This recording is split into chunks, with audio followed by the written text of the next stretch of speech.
Hi, good evening. തുടങ്ങാം. കാണുന്നില്ലേ? Screen കാണുന്നില്ലേ?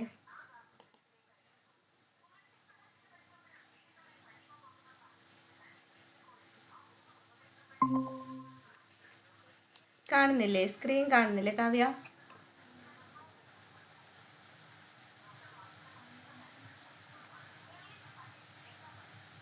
ഓക്കെ അല്ലേ? ഓഡിബിൾ അല്ലേ?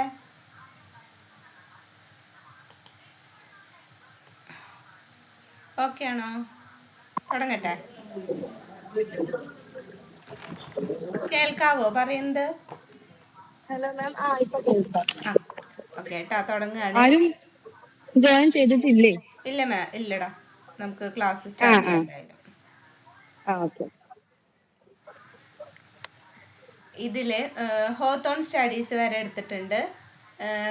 ഇനി വീഡിയോ കാണാത്തത് വെച്ചെങ്കിൽ കാണും. ഒരു വീഡിയോ നമ്മൾ ഇതിന് മുന്നേ എടുത്തിട്ടുണ്ടായിരുന്നു, അത് അപ്ലോഡ് ചെയ്തിട്ടുണ്ട്. അതല്ല വെച്ചെങ്കിൽ കണ്ടിട്ടില്ല വെച്ചെങ്കിൽ അത് കാണാം കേട്ടോ. അപ്പം അതിൽ ഹോത്തോൺ സ്റ്റഡീസിനെ പറ്റിയിട്ടാണ് പറഞ്ഞിരുന്നത്. നിയോ ക്ലാസിക്കൽ അപ്രോച്ച്.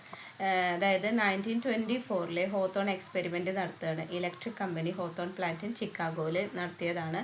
അദ്ദേഹം കണ്ടെത്തിയത് എന്താണെന്ന് വെച്ച് കഴിഞ്ഞാൽ 5 മേജർ പാർട്സുകളുണ്ട്. ആ ഒരു എക്സ്പെരിമെൻറ്റുകളെ ബേസ് ചെയ്തിട്ടാണ് ഈ ഒരു റിസർച്ച് പിന്നീട് പുറത്തേക്ക് ഇറങ്ങിയത്. അതിൽ ആദ്യത്തെയാണ് experiments on illumination. In the series of the study, the first study investigated the effect of illumination on productivity of female employees in 3 selected departments. The researchers installed various sets of lights in the workrooms. In some cases, the light was intense. In others, it was reduced considerably. അതായത് female എംപ്ലോയീസിനെ എടുക്കുകയാണ്. Female ആയിട്ടുള്ള എംപ്ലോയീസിനെ കുറച്ച് ഗ്രൂപ്പുകൾ, 3 ഗ്രൂപ്പുകൾ എടുത്തു. എന്നിട്ട് അവരെ 3 റൂമുകളിലായിട്ട് set ചെയ്തു. എന്നിട്ട് ലൈറ്റ് ഇട്ട് കൊടുത്തിട്ട് അവരുടെ പ്രോഡക്റ്റിവിറ്റി എങ്ങനെയുണ്ട് നോക്കുകയാണ്. അപ്പോൾ ലൈറ്റ് അറേഞ്ച് ചെയ്തിട്ടുള്ളത് എങ്ങനെയാണ്? അതിൻ്റെ ഇൻറ്റൻസിൽ വ്യത്യാസമുണ്ട്. ചിലവർക്ക് ഭയങ്കര ലൈറ്റ്, ബ്രൈറ്റ് ആയിട്ടുള്ള ലൈറ്റുകൾ കൊടുത്തു, ചിലവർക്ക് കുറച്ച് ലൈറ്റ് കൊടുത്തു. ഇത് രണ്ടും 3 ഗ്രൂപ്പിനും ഡിഫറെൻ്റ് ആയിട്ട് ഇങ്ങനെ കൊടുത്തു. While the control group worked under A constant intensity of light. അപ്പോൾ കൺട്രോൾ ഗ്രൂപ്പ് ഉണ്ട്, അതേപോലെ തന്നെ എക്സ്പെരിമെൻറ്റ് ഗ്രൂപ്പ് ഉണ്ട്. അപ്പോൾ രണ്ടും നമ്മൾ തിരിച്ചറിയണം. കൺട്രോൾ ഗ്രൂപ്പ്, ഞാൻ ചെറിയൊരു എക്സാമ്പിൾ വേറെ പറയാം. അതായത് ഒരു ക്ലാസ്സിലെ 10 കുട്ടികളെ എടുക്കുകയാണ് ഒരു എക്സ്പെരിമെൻറ്റിന്. 10ാം ക്ലാസ്സിൽ പഠിക്കുന്ന ഒരു 10 കുട്ടികളെ എടുത്തു. ഈ 10 കുട്ടികളെ എടുത്തിട്ട് എക്സ്പെരിമെൻറ്റ് നടത്തുമ്പോൾ ഞാൻ ഡിവൈഡ് ചെയ്യാണ്. 2 ഗ്രൂപ്പായിട്ട് ഡിവൈഡ് ചെയ്തു. 5 കുട്ടികളെ ഒരു ഗ്രൂപ്പാക്കിയിട്ട് ഡിവൈഡ് ചെയ്തു. ഇതിന് ഞാൻ കൺട്രോൾ ഗ്രൂപ്പ് എന്ന് പറഞ്ഞു. 5 കുട്ടികളെ കൺട്രോൾ ഗ്രൂപ്പാക്കി. പിന്നെ 5 കുട്ടികളെ ഞാൻ എക്സ്പെരിമെൻറ്റ് ഗ്രൂപ്പാക്കി. ഇത് വ്യത്യാസം എന്താണെന്ന് വെച്ച് കഴിഞ്ഞാൽ, എക്സ്പെരിമെൻറ്റ് ഗ്രൂപ്പിന് ഞാൻ ഒരാഴ്ചത്തെ ട്രെയിനിങ് കൊടുത്തു. 10ാം ക്ലാസ്സിലെ കുട്ടികളാണ്, അവർക്ക് മാത്സിൽ മാർക്ക് കുറവാണ്. അപ്പം അങ്ങനെയാണ് 10 പേരെ ഞാൻ സെലക്ട് ചെയ്തത്. ഈ 5 പേർക്ക് ഞാൻ 1 വീക്ക് നല്ലോണം ട്രെയിനിങ് കൊടുത്തു. ഒരാഴ്ച അവർക്ക് ഇങ്ങനെ ട്രെയിനിങ് കൊടുക്കുകയാണ്. എന്നിട്ട് ഒരാഴ്ചയ്ക്ക് ശേഷം അവരെ പിന്നെയും എക്സാമിൻ ചെയ്യും. ഇതാണ് എക്സ്പെരിമെൻറ്റ് ഗ്രൂപ്പ്. എക്സ്പെരിമെൻറ്റ് ഗ്രൂപ്പ് എന്ന് പറഞ്ഞാൽ അതാണ്, അവർക്ക് ട്രെയിനിങ് കൊടുത്തിട്ട് അതിലുള്ള മാറ്റങ്ങൾ അവരിൽ കണ്ടെത്തും. അതാണ് എക്സ്പെരിമെൻറ്റ് ഗ്രൂപ്പ്. കൺട്രോൾ ഗ്രൂപ്പ് എന്ന് പറയുന്നത് എന്താണ്? അവർക്ക് ഒരു ട്രെയിനിങ്ങും ഇല്ല. അവർ ഏത് അവസ്ഥയിലാണോ അവരെ ഈ ഒരു റിസർച്ചിന് സെലക്ട് ചെയ്തത്, അവരതേ പഠിക്ക് നിർത്തിയേക്കാം. ഇതാണ് കൺട്രോൾ ഗ്രൂപ്പും എക്സ്പെരിമെൻറ്റ് ഗ്രൂപ്പുള്ള വ്യത്യാസം. ഇത് ഓക്കെ ആണോ? ഇത് മനസ്സിലായോ? ഒരു കോൺസെപ്റ്റ് എന്താണെന്ന് മനസ്സിലായോ? അതാണ് കൺട്രോൾ ഗ്രൂപ്പും എക്സ്പെരിമെൻ്റൽ ഗ്രൂപ്പും. അപ്പോൾ കൺട്രോൾ ഗ്രൂപ്പിൽ സ്ക്രീൻ കാണുന്നില്ലേ? അപ്പോൾ കൺട്രോൾ ഗ്രൂപ്പും എക്സ്പെരിമെൻറ്റ് ഗ്രൂപ്പും ഇത് രണ്ടും മനസ്സിലാക്കി വയ്ക്കുക. അപ്പോൾ കൺട്രോൾ ഗ്രൂപ്പിന് ഒരു ലൈറ്റും ഇല്ല. അവരെങ്ങനെയാണോ വർക്ക് ചെയ്തുകൊണ്ടിരുന്നത് അതേ അവസ്ഥയിൽ തന്നെ അവർ റിസർച്ച് ചെയ്തു. പക്ഷേ എക്സ്പെരിമെൻറ്റ് ഗ്രൂപ്പിനിട്ട ലൈറ്റ് എങ്ങനെയായിരുന്നു? കുറച്ച് വ്യത്യാസങ്ങൾ ഉണ്ടായിരുന്നു. ചിലർക്ക് നല്ല ബ്രൈറ്റ് ആയിട്ടുള്ള ലൈറ്റ് കൊടുത്തു, ചിലർക്ക് ലൈറ്റിൻ്റെ ഇൻറ്റൻസിറ്റി കുറവായിരുന്നു. പക്ഷേ strangely productivity increased in both condition. പക്ഷേ വിചാരിക്കാത്ത ഒരു റിസൾട്ടാണ് കിട്ടിയത്. 2 പേരുടെയും പ്രോഡക്ടിവിറ്റി ഇൻക്രീസ് ആയി. 2 കണ്ടീഷനിൽ ലൈറ്റ് കൂട്ടിയിട്ടാലും കൊടുത്താലും ലൈറ്റ് കൺട്രോൾ ചെയ്തില്ലെങ്കിലും ഒക്കെ എന്തായി? പ്രോഡക്ടിവിറ്റി കൂടുതലായി. Employees seemed to be responding positively to the novelty of the situation and were motivated by the desire to please the researchers, the Hawthorne effect. അപ്പോൾ ഇവിടെ എക്സലും ലാർജും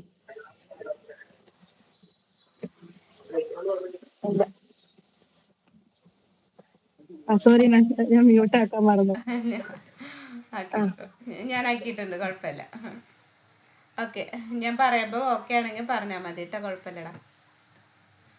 അപ്പോൾ അതായത് ഈ രണ്ട് കണ്ടീഷനിൽ എന്തായിരിക്കും, പ്രോഡക്റ്റിവിറ്റി ഇൻക്രീസ് ആയി. ഇപ്പോൾ ലൈറ്റ് കൂട്ടിയാലും കുറഞ്ഞാലും ഒന്നും ഒരു പ്രശ്നമായില്ല. രണ്ട് ഗ്രൂപ്പും, കൺട്രോൾ ഗ്രൂപ്പ് ആയാലും എക്സ്പെരിമെൻറ്റ് ഗ്രൂപ്പ് ആയാലും രണ്ടുപേരുടെയും പ്രോഡക്റ്റിവിറ്റി ഇൻക്രീസ് ആയി. അപ്പോൾ അവിടുത്തെ ലൈറ്റിനെ കൊണ്ടുള്ള വ്യത്യാസത്തിൽ പ്രോഡക്റ്റിവിറ്റിക്ക് ഒന്നും വരുന്നില്ല എന്നുള്ളത് മനസ്സിലായി.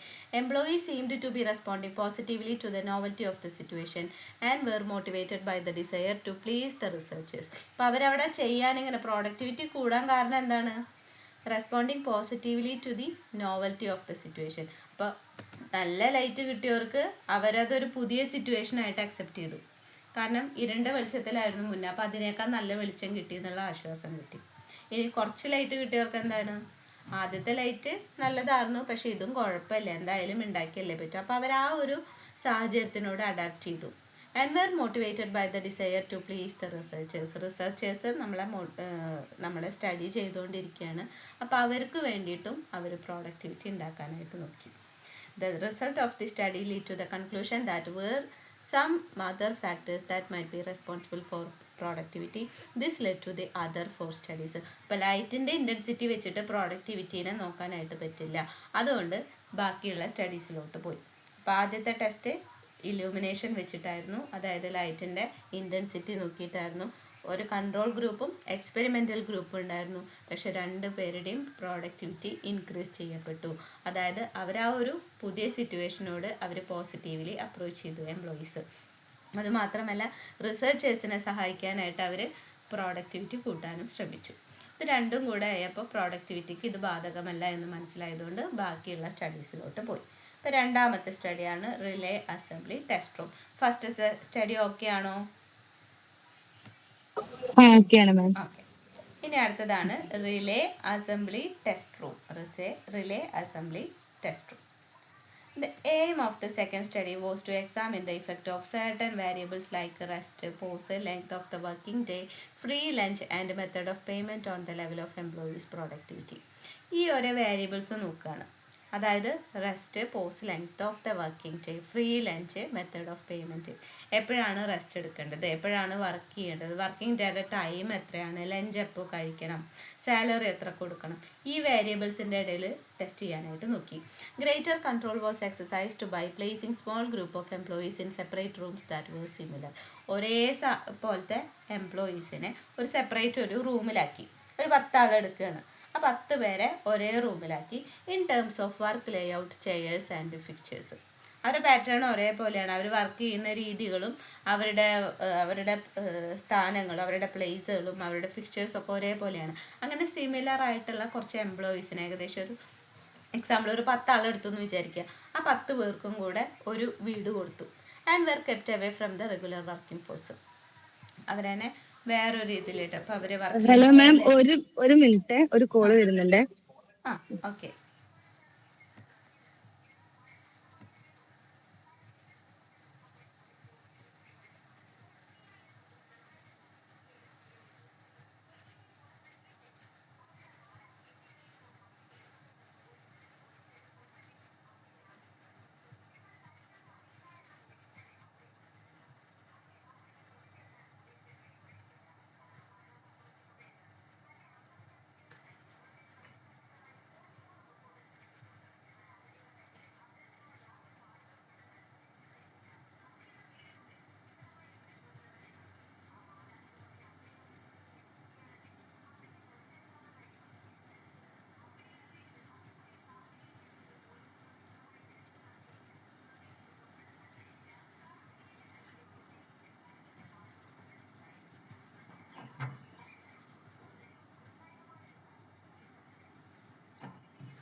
ഹലോ.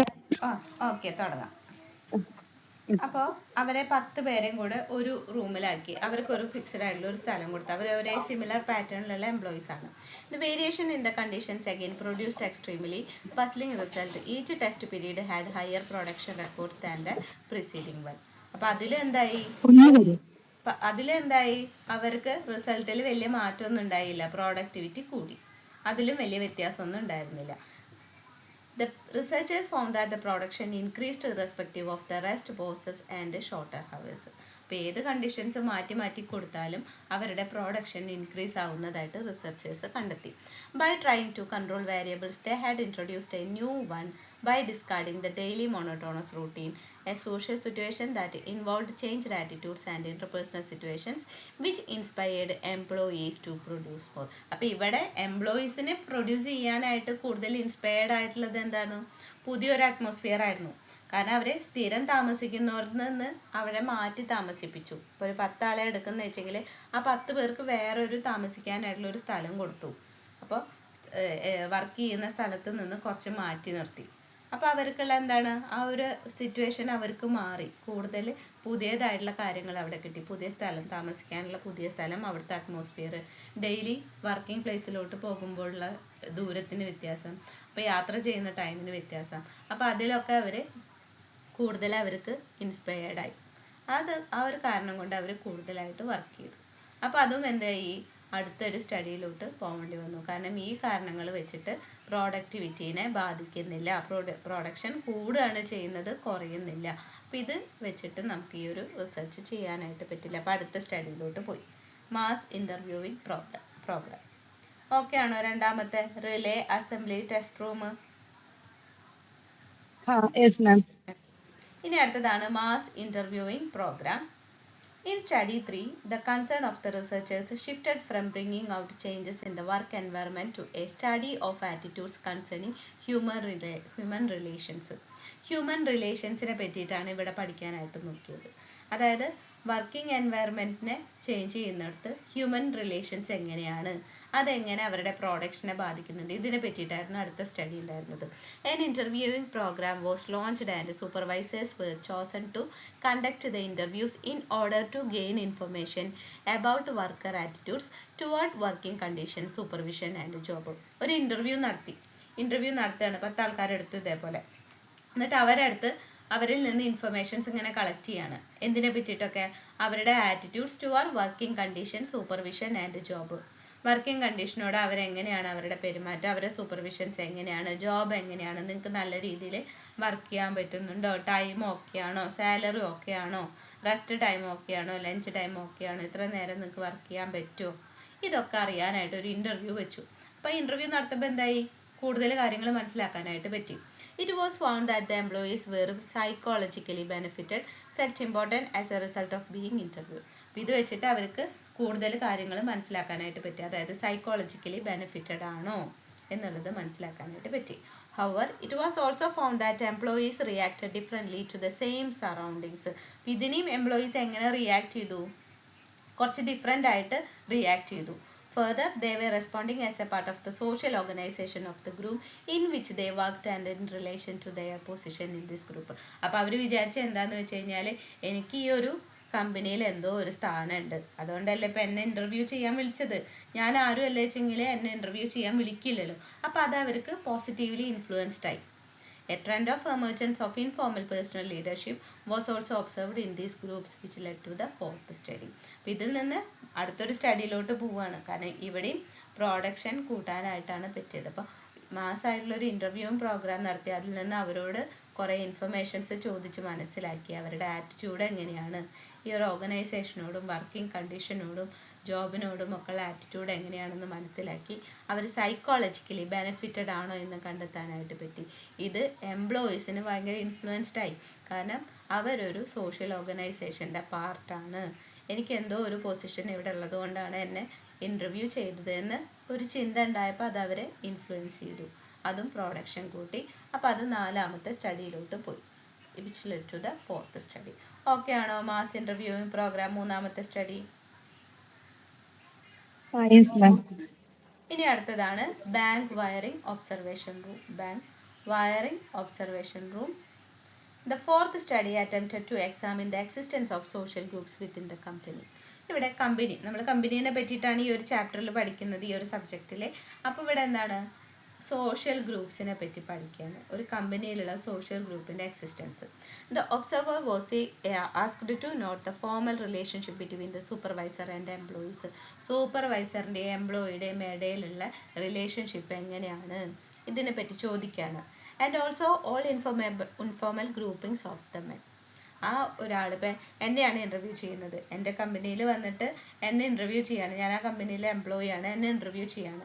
എന്നിട്ട് സൂപ്പർവൈസറും നിങ്ങളും തമ്മിലുള്ള റിലേഷൻ എങ്ങനെയാണ്, ബാക്കി നിങ്ങൾക്കുള്ള ഇൻഫോർമൽ ആയിട്ടുള്ള ഗ്രൂപ്പിങ്സ്, ഇവിടുത്തെ കോവർക്കേഴ്സിനോടുള്ള റിലേഷൻ എങ്ങനെയാണ്. It was observed in the first week that the men appear to be working all the time and were cautious towards the observer. അപ്പോൾ ഇയാളിങ്ങനെ ഒബ്സർവ് ചെയ്തുകൊണ്ടിരിക്കുകയാണ്. ഒബ്സർവ് ചെയ്യുമ്പോൾ എന്തായി, ഫസ്റ്റ് വീക്കിൽ തന്നെ ഇയാൾ ഭയങ്കര വർക്കിംഗ് ആയിട്ട് അപ്പിയർഡായി. ഇപ്പം എന്നെയാണ് ഒബ്സർവ് ചെയ്യുന്നത്. അപ്പം ഞാൻ ഭയങ്കര വർക്കിംഗ് ആയിരുന്നു. കാരണം എന്നെ ഒബ്സർവ് ചെയ്യുന്നുണ്ട് എന്നുള്ളത് എനിക്കറിയാം. അപ്പം ഞാൻ അതിൻ്റെ ബോധവാനാണ്. എന്നെ ആരോ ഒബ്സർവ് ചെയ്യുന്നുണ്ട്, അല്ലെങ്കിൽ എന്നെ സ്റ്റഡി ചെയ്യുന്നുണ്ട് എന്ന് മനസ്സിലാക്കിയിട്ട് ഞാൻ ഭയങ്കര നന്നായിട്ട് വർക്ക് ചെയ്തു. The employees feared that because they were being studied, the company is eventually going to raise the amount of work they were expected due to each day. എംപ്ലോയീസിന് പേടിയും കൂടെയായി. കാരണം അവരെന്താണ്, സ്റ്റഡിയിലാണ്. ഒരാൾ നമ്മളെ പറ്റിയിട്ട് സ്റ്റഡി ചെയ്യുന്നുണ്ട്, ഈ ഒരു കമ്പനിയിൽ റിസർച്ച് നടക്കുന്നുണ്ട്. അപ്പോൾ നമ്മൾ ആരുടെയോ സ്റ്റഡിയിലാണ്. അപ്പോൾ നമ്മൾ കൂടുതലായിട്ട് വർക്ക് ചെയ്യണം. And company is eventually going to raise the amount of work they were expected to do each day. അപ്പോൾ കമ്പനി വർക്ക് കൂട്ടും, അതല്ലേ വെച്ചെങ്കിൽ അപ്പോൾ നമ്മൾ വർക്ക് ചെയ്യാം, അവർ പറയുന്ന പോലെ ചെയ്യായിരിക്കും നല്ലത്. In order to get limited task or work, the men within the informal group agreed to keep their output low even if they get a lesser wage. അപ്പോൾ എന്തായി, അവരെ ഇനി ടാസ്ക് കൂട്ടിയാലോ, പണി കൂട്ടിയാലോ, കമ്പനിയിലെ വർക്ക് കൂട്ടിയാലോ എന്ന് പേടിച്ചിട്ട് അവർ തമ്മിൽ അവരുടെ ഔട്ട്പുട്ട് കുറയ്ക്കാനായിട്ട് തീരുമാനിച്ചു. അധികം വർക്ക് ചെയ്ത് കഴിഞ്ഞാൽ ശരിയാവില്ല. ചിലപ്പോൾ അവർ വർക്കിൻ്റെ ടാസ്ക് ചിലപ്പോൾ കൂട്ടിയെന്നിരിക്കും. അപ്പോൾ അതുകൊണ്ട് വർക്ക് ഔട്ട്പുട്ട് കുറയ്ക്കാനായിട്ട് അവർ തീരുമാനിച്ചു. Further, the emergence of an intricate social organization was observed that tried to protect the group. In contradiction to the results of the first study, where productivity rose, this study revealed a restriction in the production of output. അപ്പോൾ ബാക്കി എല്ലാ സ്റ്റഡിയിലും എങ്ങനെയായിരുന്നു, productivity കൂടിക്കൊണ്ടിരിക്കുകയായിരുന്നു. ഈ ഒരു സ്റ്റഡിയിൽ മാത്രം production കുറച്ചു. അവിടെ ഒരു റെസ്ട്രിക്ഷൻ കണ്ടു. കാരണം എംപ്ലോയീസ് പേടിച്ചു, അവരെന്തോ സ്റ്റഡി നടത്തുന്നുണ്ട്, ഇനിയിപ്പോൾ നമ്മൾ പറയുന്ന പോലെയൊക്കെ ചെയ്തില്ല വെച്ചെങ്കിൽ കൂടുതൽ പണി അവർ തന്നുകൊണ്ടിരിക്കും. അപ്പോൾ അതുകൊണ്ട് നമുക്ക് വർക്ക് കുറയ്ക്കും, ഇപ്പോൾ ഉള്ള പോലെ ഒന്നും വേണ്ട, കുറച്ചങ്ങോട്ട് വർക്ക് കുറയ്ക്കാൻ അവർ തീരുമാനിച്ചു. അപ്പോൾ ഈ ഒരു സ്റ്റഡിയിൽ മാത്രം എന്തായി, പ്രൊഡക്ഷൻ്റെ കുറവ് കണ്ടെത്തി. ബാക്കിയുള്ളതിലൊക്കെ പ്രൊഡക്ടിവിറ്റി കൂടുതലായിരുന്നു, ഇതിൽ മാത്രം ഒരു കുറവ് കണ്ടെത്തി. ഓക്കെ ആണോ? നാലാമത്തെ study bank wiring observation room. Okay അല്ലേ? അടുത്തതാണ് personnel counselling. This study aimed at 2 objectives. 2 ഒബ്ജക്റ്റീവ്സിനെ ബേസ് ചെയ്തിട്ടാണ് ഈ ഒരു സ്റ്റഡി നടത്തിയത്. First, to diagnose the problems of employees and work with supervisors on their method of supervision. And the second was to improve the method of communication within the company. 2 തരത്തിൽ, അതായത് എംപ്ലോയീസിൻ്റെയും സൂപ്പർവൈസേഴ്സിൻ്റെയും ഇടയിലുള്ള problem diagnose ചെയ്യുക, അവർ തമ്മിലുള്ള ബന്ധം എന്താണ്, അവരുടെ ഇടയിലുള്ള റിലേഷനെ base ചെയ്തിട്ട് എന്തെങ്കിലും പ്രോബ്ലംസ് ഉണ്ടോ, അതിനെങ്ങനെയാണ് മാറ്റേണ്ടത്, ഇതൊക്കെയായിരുന്നു ആദ്യത്തെ ഒരു ഒബ്ജക്റ്റ് എന്ന് പറയുന്നത്. ആൻഡ് നെക്സ്റ്റ് ഒബ്ജക്റ്റീവ് എന്തായിരുന്നു, to improve the method of communication within the company. കമ്പനിയുടെ ഉള്ളിലെ കമ്മ്യൂണിക്കേഷൻ കൂട്ടും. അപ്പോൾ എംപ്ലോയീസ് തമ്മിലുള്ള കമ്മ്യൂണിക്കേഷൻ, അതേപോലെ തന്നെ സൂപ്പർവൈസേഴ്സിനും എംപ്ലോയീസിനും ഇടയിലുള്ള കമ്മ്യൂണിക്കേഷൻ, ഇത് രണ്ടും ഇംപ്രൂവ് ചെയ്യുക. ഇതായിരുന്നു രണ്ടാമത്തെ objective. This study enhanced the personal adjustment, supervisor-employee relations and employee management relations. ഇതൊക്കെ എന്തൊക്കെ എൻഹാൻസ് ചെയ്തു, പേഴ്സണൽ അഡ്ജസ്റ്റ്മെൻറ്റ്, എംപ്ലോയീസിൻ്റെ പേഴ്സണൽ അഡ്ജസ്റ്റ്മെൻറ്റ് എൻഹാൻസ് ചെയ്തു, സൂപ്പർവൈസറും എംപ്ലോയിയും തമ്മിലുള്ള റിലേഷൻ എൻഹാൻസ് ചെയ്തു, എംപ്ലോയി മാനേജ്മെൻറ്റും തമ്മിലുള്ള റിലേഷൻ എൻഹാൻസ് ചെയ്തു. 3 കാര്യങ്ങൾ അവിടെ എൻഹാൻസ് ചെയ്യപ്പെട്ടു. In 1933, Mayo made an interim report on the Hawthorne studies and insisted upon the human relations movement. 1933 Mayo എന്ത് ചെയ്തു, ഹോത്തോൺ സ്റ്റഡീസിനെ പറ്റിയിട്ടൊരു ഇൻട്രീം റിപ്പോർട്ട് കൊണ്ടുവന്നു and insisted upon the human relations movement. The Hawthorne studies showed the importance of informal work groups and their effects on production. Hawthorne studies എന്തൊക്കെയാണ് കണ്ടെത്തിയത്, importance of informal work groups. ഇപ്പോൾ formal work group ഉണ്ട് കമ്പനിയിൽ. എന്തുണ്ട് formal work group എന്ന് പറഞ്ഞു കഴിഞ്ഞാൽ സൂപ്പർവൈസറും എംപ്ലോയിയും തമ്മിലുള്ള ഗ്രൂപ്പ്, അല്ലെങ്കിൽ മാനേജ്മെൻറ്റും സൂപ്പർവൈസേഴ്സിൻ്റെയും ഗ്രൂപ്പ്, എംപ്ലോയി മാനേജ്മെൻറ്റിൻ്റെയും ഗ്രൂപ്പ്, ഇതൊക്കെ കമ്പനിയിലുണ്ട്. പക്ഷെ ഒരു ഇൻഫോർമൽ വർക്കിംഗ് ഗ്രൂപ്പിൻ്റെ ഇമ്പോർട്ടൻസിനെ പറ്റിയിട്ട് ഹോത്തോൺ സ്റ്റഡീസ് പറഞ്ഞു തന്നു. And their effects on production, the importance of employee attitudes, the value of having a sympathetic and understanding supervisor, and the need to treat people as humans as not as capital. അവർ കണ്ടെത്തിയ കാര്യങ്ങൾ എന്താണെന്ന് വെച്ച് കഴിഞ്ഞാൽ the importance of employee attitudes. എംപ്ലോയീസിൻ്റെ attitude important ആണ്. ഒരു company നന്നായിട്ട് വർക്ക് ചെയ്യണമെന്ന് വെച്ചെങ്കിൽ എംപ്ലോയീസിൻ്റെ ആറ്റിറ്റ്യൂഡ് ഇമ്പോർട്ടൻ്റ് ആണ്. And the values of having a sympathetic and understanding supervisor. എങ്ങനെയുള്ള ഒരു സൂപ്പർവൈസറാണ് വേണ്ടത്, അല്ലെങ്കിൽ എങ്ങനത്തെ ഒരു സൂപ്പർവൈസിങ് ആണ് ഒരു കമ്പനിക്ക് ആവശ്യം? Sympathetic and understanding supervisor. And the need to treat people as humans. എംപ്ലോയീസിന് ഒരു ഹ്യൂമൻസ് ആയിട്ട്, മനുഷ്യൻ എന്ന രീതിയിൽ ട്രീറ്റ് ചെയ്യണം. And not as capital. ഒരു ക്യാപിറ്റലായിട്ട് എംപ്ലോയീസിനെ കാണരുത്, അവരൊരു ഹ്യൂമൻസ് എന്ന രീതിയിൽ ട്രീറ്റ് ചെയ്യണം. ഇങ്ങനെയുള്ള 3 കാര്യങ്ങളായിരുന്നു അദ്ദേഹം കൊണ്ടുവന്നത് ഹോത്തോൺ സ്റ്റഡീസിൽ. 5 കാര്യങ്ങളായിരുന്നു, 5 പാർട്ടായിരുന്നു ഹോത്തോൺ സ്റ്റഡീസിന് ഉണ്ടായിരുന്നത്. ഏതൊക്കെയായിരുന്നു? എക്സ്പെരിമെൻറ്റ്സ് ഓൺ ഇലൂമിനേഷൻ, അതായത് ലൈറ്റിൻ്റെ ബേസിൽ ഒരു ഫീമെയിൽ ഗ്രൂപ്പ് ഉണ്ടാക്കി, അതിൽ കൺട്രോൾ ഗ്രൂപ്പും എക്സ്പെരിമെൻ്റൽ ഗ്രൂപ്പും ഉണ്ടായിരുന്നു. പക്ഷേ രണ്ടിൻ്റെയും പ്രോഡക്റ്റിവിറ്റി ഒരേപോലെയായിരുന്നു. അതുകൊണ്ട് തന്നെ നെക്സ്റ്റ് ടെസ്റ്റ് വന്നു, റിലേ അസംബ്ലി ടെസ്റ്റ് റൂം. ഇതേപോലെ തന്നെ വാരിയബിൾസ് വെച്ചിട്ടായിരുന്നു അവർക്ക് എന്തായി, ഒരു താമസിക്കാൻ വേറെ ഒരു റൂം അറേഞ്ച് ചെയ്തു. അപ്പോൾ പുതിയൊരു അറ്റ്മോസ്ഫിയറും കാര്യങ്ങളും കിട്ടിയപ്പോൾ അതും അവരെ ഇൻഫ്ലുവൻസ് ചെയ്തു, പ്രോഡക്റ്റിവിറ്റി കൂടി. ഇനി 3ാമത്തെ ആയിരുന്നു മാസ് ഇൻ്റർവ്യൂവിങ് പ്രോഗ്രാം. എംപ്ലോയീസിനെ ഇൻ്റർവ്യൂ ചെയ്യുക. അപ്പോൾ സൈക്കോളജി ബെനിഫിറ്റഡ് ആണോ എന്നുള്ളത് കണ്ടെത്തുക. അതിലൂടെ അവർ ഇൻഫ്ലുവൻസ്ഡ് ആയിട്ട് അപ്പോഴും പ്രോഡക്റ്റിവിറ്റി കൂടി. 4ാമത്തെ സ്റ്റഡിയിലോട്ട് പോയി. Bank wiring observation room. ഇവിടെ സോഷ്യൽ ഗ്രൂപ്പിൻ്റെ എക്സിസ്റ്റൻസ് ആയിരുന്നു ഫോക്കസ് ചെയ്തത്. സൂപ്പർവൈസറും എംപ്ലോയീസും തമ്മിലുള്ള റിലേഷൻഷിപ്പ് എങ്ങനെയാണ്. ആദ്യത്തെ വീക്കിൽ അവർ നന്നായി വർക്ക് ചെയ്തു. ആൻഡ് ദെൻ അവർക്ക് പേടിയായി, എന്തോ സ്റ്റഡി നടത്തുകയാണ്, ഇനി കൂടുതൽ വർക്ക് കൂടും എന്നുള്ള പേടിച്ചിട്ട് അവർ അവരുടെ ഔട്ട്പുട്ട് കുറയ്ക്കാനായിട്ട് ശ്രമിച്ചു. അപ്പോൾ ബാക്കിയുള്ള ടെസ്റ്റുകളിലൊക്കെ നടന്നതിനേക്കാൾ ഓപ്പോസിറ്റായിട്ട് ഇവിടെ പ്രൊഡക്ഷൻ കുറവായിട്ട് വന്നു. ഇനി 5ാമത്തെ ആയിരുന്നു പേഴ്സണൽ കൗൺസിലിംഗ്. 2 ഒബ്ജക്റ്റീവ്സ് ആയിരുന്നു. ആദ്യം എംപ്ലോയീസും സൂപ്പർവൈസറും തമ്മിലുള്ള പ്രോബ്ലംസ് ഡയഗ്നോസ് ചെയ്യുക. ആൻഡ് സെക്കൻഡ് ഇംപ്രൂവ് ചെയ്യുക, അതായത് method of communication within the company improve ചെയ്യുക. ഇവിടെ 3 കാര്യങ്ങൾ എൻഹാൻസ് ചെയ്യപ്പെട്ടു. Personal adjustment, supervisor employee relation and employee management relations. എംപ്ലോയിയുടെ ആറ്റിറ്റ്യൂഡ്സ് ഇമ്പോർട്ടൻ്റ് ആണ്. പിന്നെ അതുപോലെ തന്നെ സൂപ്പർവൈസിങ് എങ്ങനെ ആയിരിക്കണം? സിമ്പതറ്റിക്കും അണ്ടർസ്റ്റാൻഡിങ്ങും ആയിരിക്കണം. പീപ്പിൾസിനെ ഹ്യൂമൻസ് ആയിട്ടാണ് ട്രീറ്റ് ചെയ്യേണ്ടത്, അല്ലാതെ ക്യാപിറ്റലായിട്ട് ട്രീറ്റ് ചെയ്യരുത്. അങ്ങനെയുള്ള കാര്യങ്ങൾ ഹോത്തോൺ സ്റ്റഡീസ് കൊണ്ടുവരും. ഓക്കെ ആണോ ഇത്രയും? ആണ്, ഓക്കെയാണ്. ഇന്നത്തെ സബ്ജക്ട് പിന്നെയും കുഴപ്പമില്ല. ഇന്നലെ ഇച്ചിരി ടഫായിട്ട് തോന്നി കേട്ടോ. ഏതാണ് ഞാൻ ടെക്സ്റ്റ് ഓപ്പൺ ചെയ്ത് നോക്കിയിട്ട് ഇന്നലെ എടുത്ത സബ്ജക്ട് ഇന്നലെ ഏതായിരുന്നു? PPCC 111 വൺ അല്ലേ? വൺ വൺ വൺ ഞാൻ അണ്ടർസ്റ്റാൻഡിങ് ടെക്സ്റ്റ് ഓപ്പൺ സൈക്കോളജി. ചെയ്തിട്ടില്ല.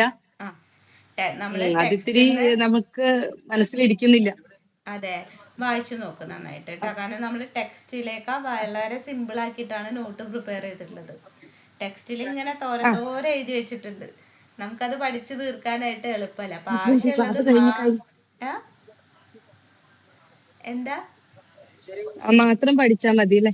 അതില്ല, നമ്മുടെ ഇവിടെ ഈ ഇവിടെ PDF തിരക്കായിട്ട് മാത്രം പറഞ്ഞതാ. PDF മാത്രം പഠിച്ചാൽ മതി. ആ നമുക്ക് ടെക്സ്റ്റ് ആ ആ നോക്കി കഴിഞ്ഞ് ഓക്കെ. കഴിഞ്ഞാൽ പഠിച്ചു ഇത് തീരും. കുഴപ്പമില്ല, ഇത് കുറച്ചും കൂടി നമുക്ക് റിലേറ്റ് ചെയ്യാൻ പറ്റുന്നുണ്ട്, നമുക്ക് ഒന്നും കൂടി മനസ്സിലിരിക്കുന്നുണ്ട്. ഇന്നലത്തെ പറ്റുന്നുണ്ട്. ക്ലാസ് അത് അത്രയ്ക്ക് അങ്ങോട്ട് നമ്മളത് പഠിക്കുന്നത് കുറച്ച് സൈക്കോ പാത്തോളജിയാണ്.